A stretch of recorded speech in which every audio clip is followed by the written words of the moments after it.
seus discípulos e seguiram. Eis que levantou-se o mar, uma grande tempestade, de modo que as ondas cobriam o barco. Jesus, porém, estava dormindo. Mas os discípulos foram acordá-lo, dizendo: Senhor, sabe-nos, estamos perecendo. Então Jesus respondeu: por que vocês são medrosos, homens de pequena fé?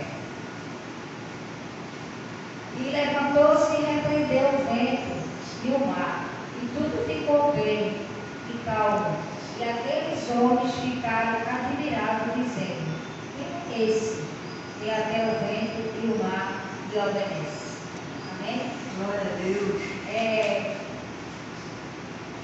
Deus, as tempestades nos ensina a ser mais fortes, né? A confiar em Deus, né? Aprender com as nossas imperfeições. Então a tempestade vem, não é para a gente morrer, não é para a gente mudar, não é para a gente desesperar, mas é para a gente confiar no Senhor. E a gente aprender a ser mais forte, né? Pode ser cada um de sua tempestade, eu tenho a minha, cada um tem. Cada um está passando o mesmo problema que eu estou passando. Pode até passar, mas Deus está no mar. Deus está na tempestade. Né? Ele não nos abandona. Onde estava Jesus durante a tempestade? Jesus estava dormindo.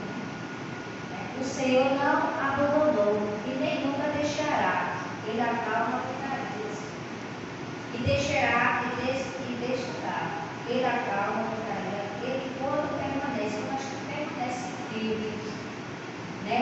E a palavra do Senhor, que nós possamos acreditar